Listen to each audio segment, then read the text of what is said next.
Thank you so much for coming today. Um, we're going to talk about the Coregeous Ball. Um, all of you know that, or a lot of you know that for probably since around 2014, I have been using the tune-up fitness balls for um, massage, self-massage, and warming up before class with the moving to this online format. I have not been using these balls in my classes. I've chosen not to, but these balls are just amazing for self-massage and really targeting areas of the body. And they come in all different sizes, and I have learned to use all of them and love all of them, all for different reasons. This year, I have started to get into the use of this ball more. I have been introduced to this ball back when I was using the other balls, but for some reason, I just wasn't using it all that much. But this year, I've taken the time and I've started to play with it more and use it. And I just love this ball. That's why you guys, a lot of you have these balls now. So I just want to give you an idea of how to use them. While the smaller balls are great for targeting tissue, the bigger ball is great for all over global shear.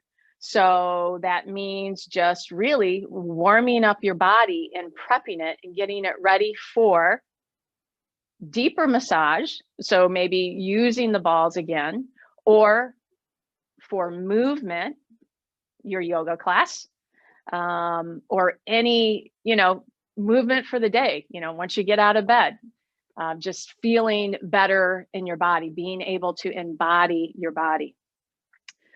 It's great for deeper breathing. So, and we'll get into that today. And just really a greater awareness of what you have going on with your body. Sometimes when we're doing yoga poses, and I will talk about targeting a certain area, and some of you might say something like, I don't really feel it. Sometimes using the ball to become aware and to get in contact with areas of body can be really amazing to create that body awareness. So the bottom line is, the more that you use this, the more that you're going to get it, and the more that you're going to see the benefits of it. So the use of the ball. There is a pin, and you guys, a lot of you have probably already done this, but the pin really comes in and out of the ball really easily. So I sort of grip it inside and push the bottom of the pin out. And when you take it out, you can easily plug. So here's the pin. You can easily plug the hole with your hand, with your finger. I think the balls come with a little straw where you can blow up the ball. Yep, Marsha's holding up hers, and deflate the ball. But, I usually lose those. And honestly, it's just as easy to, blow up the ball just by putting your mouth right there and deflate the ball. So how much do you put in this ball? The answer to that is, it really just depends. It depends on what you're doing. It depends on your comfort level. As you get used to using the ball, you might feel like you can put more air in it for different areas of the body. As you are new to the ball, I recommend more deflation, and you can always put more air in. So anywhere from like 60 to 80% air in the ball is a great place to start. So I'm actually going to release a little bit of the air out of this ball, put the pin back in, it snaps back in. And of course, it's just easy to play with, easy to do. A lot of times I'll inflate and deflate as I am rolling and doing different stuff. Little caveat about the ball, the storage of the ball. If you're going to put the ball away and forget about it for a while, You want to place it on a towel or a blanket. Do not place it on a wood surface with varnish or a painted surface, because it has been known for the ball to leave a sticky residue or actually even take the varnish off of a surface, especially if it's sitting in the sunshine. So always put your balls on a towel, a blanket, or away in a basket or something when you store them, especially if you're going to forget about them for a while. The ball is made to be grippy. So you can feel this ball. It feels sticky. It feels really grippy. That is intentional because we want it to grip to our body. The use of this ball is really great on bare skin. So the more bare skin that you have when you're using the ball, the more advantage you're going to get to this. Having said that, tight clothing works as well, and does fine, and will still grip through your fabric. But as you start to roll, you're going to see that loose shirt or some sort of flap in the clothing will roll around the ball, and you're going to wrap yourself up in it. So the tighter that you can have your clothing, the better you're going to be able to roll on these balls. And as you are learning to roll with the ball, I'm going to be doing all the rolling on the floor for the few techniques I'm going to show you today.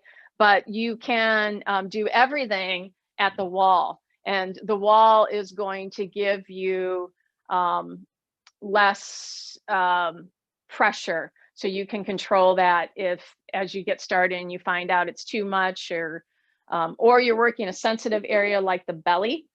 You can do it up against the wall. All right. Now, having said that, about the clothing thing, the tight clothing thing, any sort of loose clothing can get rolled up. So I'm going to actually just really tuck this shirt in, and sometimes that helps as well. All right. So starting with the ball on our back, we're going to take the ball, and I'm also going to have a block handy for this. And I'm going to take the ball and just place it onto like right around my bra line, and just slowly come down to your back. So you can kind of, with bent knees on your back, find that area. And right away, keeping my shoulders and my head up, I'm going to interlace the hands behind my head and exhale, pull the belly in, knees are bent, and I'm just coming up like I'm doing a crunch, because guess what? We're starting out right away with the crunch. So this is basically a contraction here, pulling the belly in, lifting the chest and the head up. Now on the inhale, slowly, I'm going to start to release my head, my upper back on the ball. We're not warmed up yet, so I'm not going to lay real hard on this. Just opening the front of the chest, and then exhale once again. Lift the chest, lift the head. Take that crunch, pulling the abs in, lifting the head, and I'm holding this contraction a little bit more. Inhale, pull the elbows back, open the chest, slowly bring the head back, lift the heart with the ball. Exhale, next exhale, come in and contract again. Really lift, really push. And you can even here start to see if you can pull the elbows forward. So we're doing protraction, or sliding the scaps away and really pushing into the ball. Use those abs, and then let's let this go. Let it go completely. Drop the elbows down, open the hands up. This time, if we're going to lean right back on it, if it's too much of a stretch on the back, you can always take a block and slide it underneath the sacrum here, and then drop the head all the way down to the earth. Bring the arms alongside the body, and just rest the back on top of the ball. From here, let's move into a deeper breathing pattern. So we've earned this now with the contractions. So inhale through the nose, bring it down to the belly. Exhale, release it out. Just release and soften into the ball, the back body into the ball. Inhale, abdominal thoracic breath. Inhale moves into the abs, expands into the rib cage. Exhale, release it out. Again, big breath in. With this breath now, notice the breath in the backside of the lungs, pressing into the ball.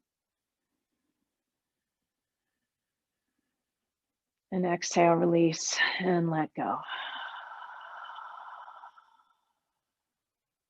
So this movement that we started with is a great movement to do with all over your body with a contract, relax movement. So you can place the ball anywhere, contract that region or an area around that region, and then soften with the relaxation. It starts to get you in touch with that area. It starts to let your brain know, hey, I'm going to work this area now, and we're going to start to feel and become aware of what is happening. So from here, I'm going to just lift the hips and slide the block out. I'm keeping the ball, the Coregeous ball, right underneath the bra line, and I'm leaving my hips up. I'm going to take my hands once again and interlace them behind my head, and then just start to, using my feet, press and roll the ball down the line of the back, just about the middle of the spine. And on the exhale, I'm just going to use my feet to pull and roll the ball up to the bottom of the neck, and then back and forth, just rolling the line of the spine, getting a big swath of tissue here as we roll up and down the length of the spine. So you can feel the warming of this gentle massage as you press, pull, using your feet to help you create this up and down line along the back. So we are sort of plowing into fascia here. The ball is great just to, I talked about the global shear on the body. The body is made up of different layers of fascia, and we are really getting into the superficial layers of fascia doing these kinds of movements. So come back to the bra line. I'm going to widen my feet. My knees are still bent. And then I'm going to just start to swish side to side along the upper back. So side to side. I'm doing a little tilt here as I come side to side, sweeping along the upper back, going from shoulder to shoulder. And how you do this and where you do this, there's really no right or wrong way. You just have to start playing with it and feel what works for you, back and forth.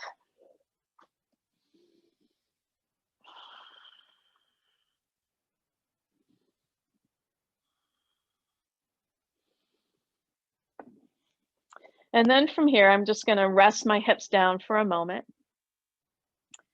Once again, open that chest and take a big breath in. Inhale. Inhale into the back of your lungs. Feel that ball expand and open the chest. Open the rib cage.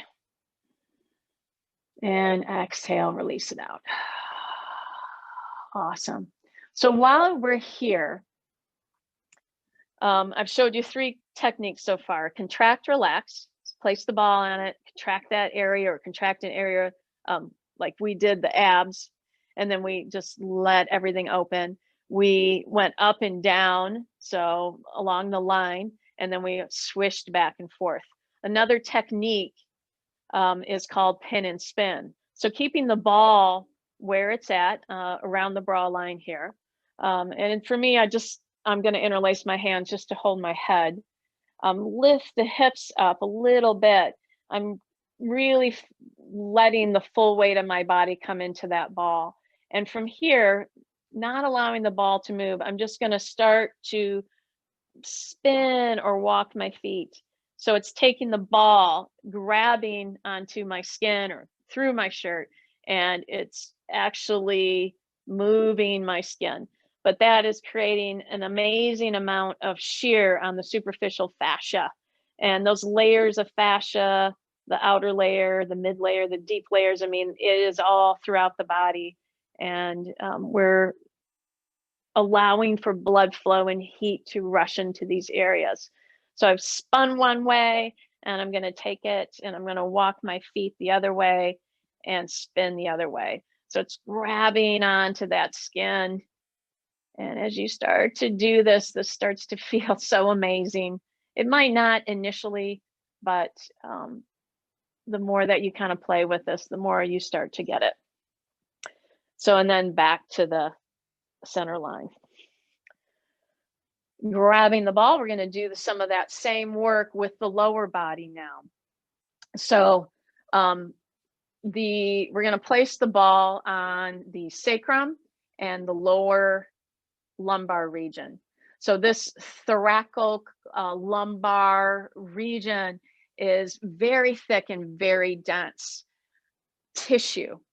And sometimes it's really hard to get into that area and stretch that area. You know, child's pose is a great pose to stretch it, but getting in there and having a massage and starting to work those layers of really dense fascia can really have a great effect on lower back pain and releasing this area of the body.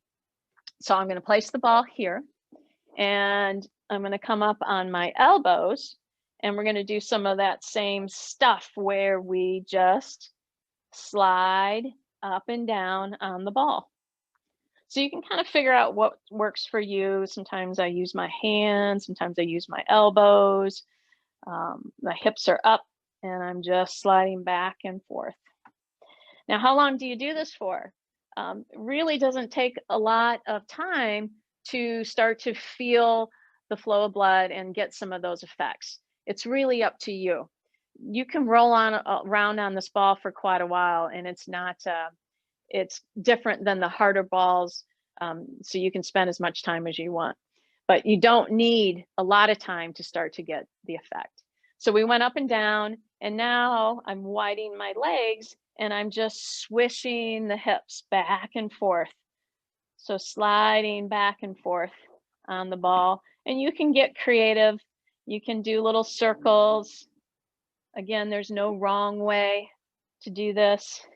It's about kind of figuring out what works for you. The other area that's great to do is the glutes. So I'm taking the ball, I'm placing them under one butt cheek, knees are bent, and I just slide back and forth. Now, another technique here that is quite yummy is plowing. So plowing means I'm going to place the ball in such a way that I can start to get a layer of skin off to one side, and I'm going to adjust myself so that when I move down the ball, the skin, it grabs the skin and sort of squishes it up in one direction. And then as I come around to my side, I'm going to squish the tissue in the other direction. So it kind of gathers it up, and then I roll down the other side of that ball. So it's kind of plowing, it's smushing. I call this the glute smash, the butt smash. It's plowing up and down. So if you can kind of figure out that movement, it really takes a lot of tissue and starts to move it around. You want your fascia, your tissue, to be able to have a lot of slide and glide. That creates a lot of blood flow. It helps you to feel better in the movement. And then when you enter into like a yoga class or you're doing some of that kind of other movement work, it just feels so amazing. All right, so that's the glute smash. From there, let's see, we've done the upper, we've done the lower, we've done the sides. And let's go back to the upper back and take it, knees are bent side to side, and we're gonna take it all the way to the side of the body. So you can take this ball, and when I get warmed up, I use the ball and I actually go all the way around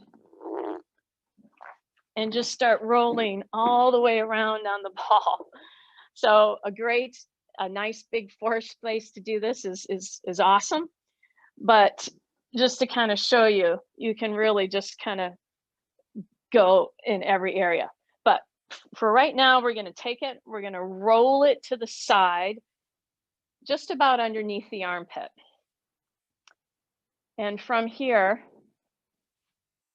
getting in contact with the sides of the rib cage, your intercostals, or and your serratus anteriors. So those muscles that wrap around your ribs, I talk about them a lot in class. This whole area can get really sticky. Our intercostal tension is very common. And if you ever feel like you're trying to breathe and you can't get that deep breath, this type of ball work can really help you get in contact and free up this tension between the ribs, or the stickiness in between the ribs, and also into the back body in this area. So from here, just find a nice resting area on the side of the rib cage. You can even drop your head down and just start to breathe into the ball on the side of the ribs. Inhale. Breathe into that ball, expand the rib cage. Exhale, release it out. Placing your other hand on the top of your other rib cage. Inhale into the ball and give yourself a little pressure or a little down push with your hand on the other side, just to feel the tensioning on the other side of the rib cage. Exhale, release it out. Let yourself rest into the ball. Inhale the breath, the rib cage into the ball. Press the other hand into the rib cage. And release it out. Awesome. And from here, we just roll over to the other side and catch the other side, whatever side you didn't do. This area here is also great for pin and spin. I'm not going to do that right now, but that's a pretty regular move for me, almost daily, in this area of the side rib cage.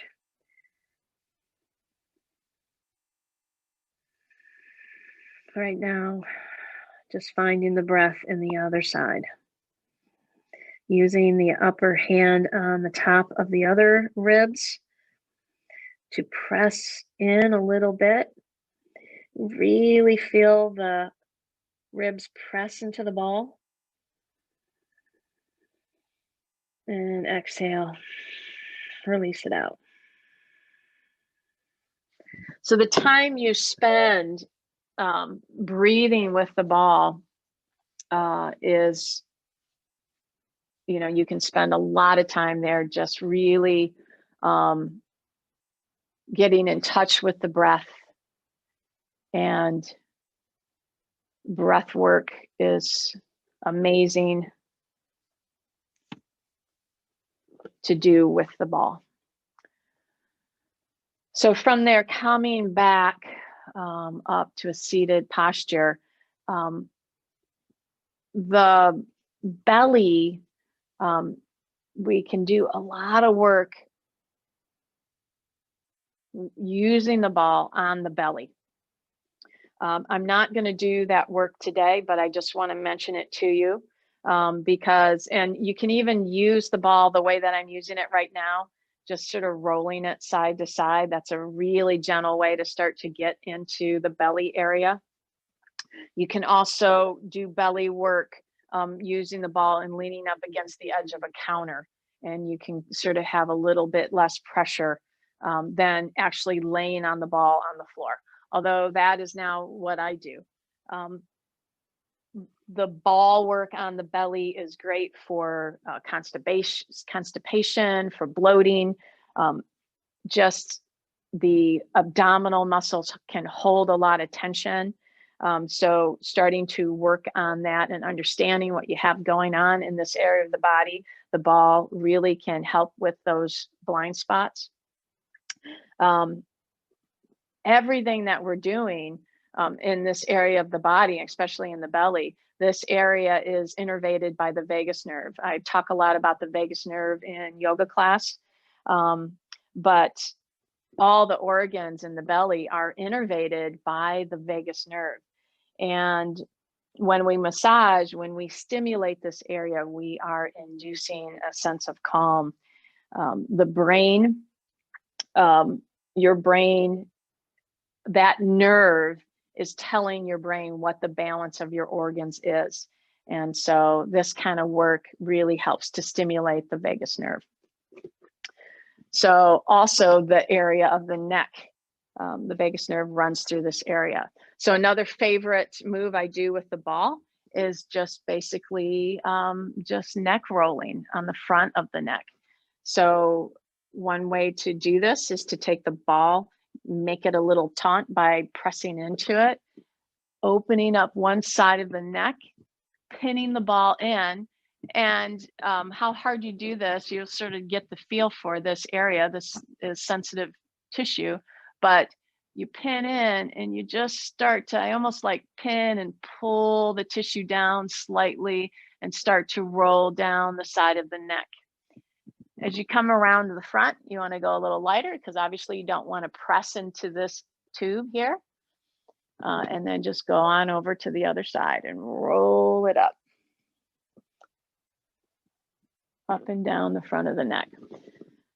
You can even move into the neck, grab some tissue, turn it a little bit, and pull down. Go down again, push in, pull it, sort of turn the ball and bring it down. And once you get the feel and you start this, this just feels amazing.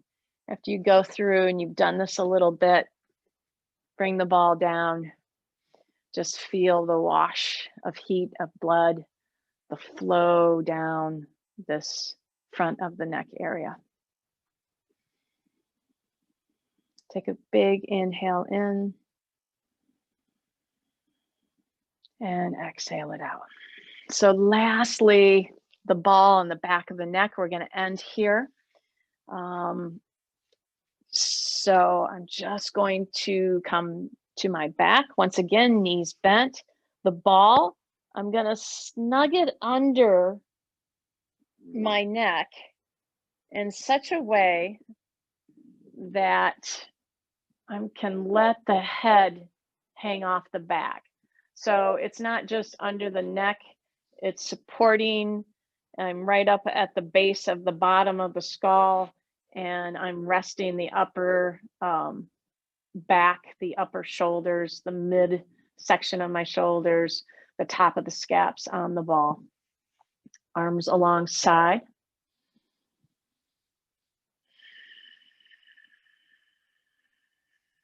Take again a big breath in. Exhale, letting it all out. And then one little last neck stretch here, dropping the head. And I sort of keep my head on the midpoint of the ball. So I have to turn or rotate as I drop the chin down to one side and pull the chin down to the shoulder, opening up the side of the neck. Let the head hang off the back of the ball as you do this. Breathe into that opening.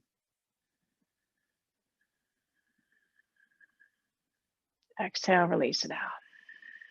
Bring the head back to center. So it's a rotation, keeping the head on the center of the ball. Turn it, drop the chin into the shoulder, and let the head hang off to the other side, opening that other side of the neck. Big breath into that side.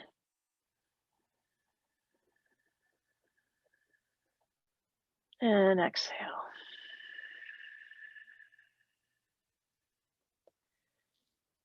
And then come back to center. Let the head hang off the back. The ball is supporting the opening of the front of the neck, the release of the head to the earth. One big inhale in. Open the chest. Exhale, release the breath out. Again, last big, beautiful, deep breath in. And release it out.